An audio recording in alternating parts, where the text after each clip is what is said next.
Hey everyone, welcome to Rail Fans. Got a fun video for you guys today, and it has been a while since we posted. Just been super busy with the holidays, but also want to wish everyone a Merry Christmas. Remember, it's 12 days of Christmas, so it's still Christmas season, so we'll see what we do. This is probably the coolest pickup that we have found since we started getting into trains, and this was one of David's Christmas presents. It's a Hornby Flying Scotsman, and there's an interesting history to this one. This comes with a nice display box, obviously empty at the moment.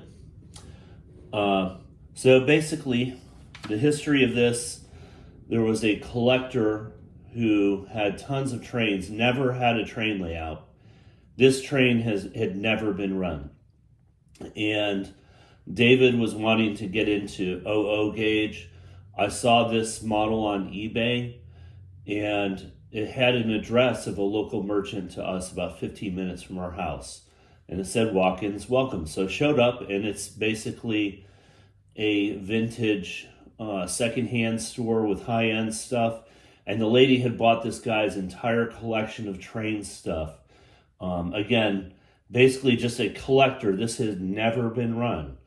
So I was very excited about that. This is a DC model. So what I've done in the meantime, I just unhooked our DCC system and hooked up a DC controller. We use our old DC controllers to power the decoders for our layout lighting. So we still have quite a few of those around. So anyway, that's how we've been running this. Kind of a cool certificate that came with it. You can see this was produced in 1993. And with a lot of these locomotives, it will be a representation of what it looked like at a certain point in time. So in this case, there were 5,000 of these made. This one is number 2,555. And this was for the 70th birthday in 1993. And this represents what this locomotive looked like under private ownership from 1966 to 1973. So that's kind of cool. It does have a lot of cool details on here. We are planning on converting this to DCC eventually. However, for the time being, we're just having fun running it around the layout.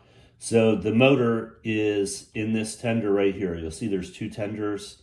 Motor's in here. So this just free rolls. A lot of cool details on this. Again, David was super excited to get into OO. For anyone who says, "Oh, well, how can you do that on an HO layout?" Well, first of all, obviously it's the same track. And secondly, you have to be like us and not care what anyone tells you and just run what you want in the layout. Included with this was kind of this cool article from Model Railway Enthusiast about the Flying Scotsman, 70 years of stardom. And I thought that was also pretty cool. So this guy was obviously a huge collector of model trains, just never really got into running them. So we are going to give this a quick run around the layout today. Haven't gotten much layout work done in the past month or so, just been super busy. But we will be more active again this coming month since things have slowed down a bit. So let's get a run around the track.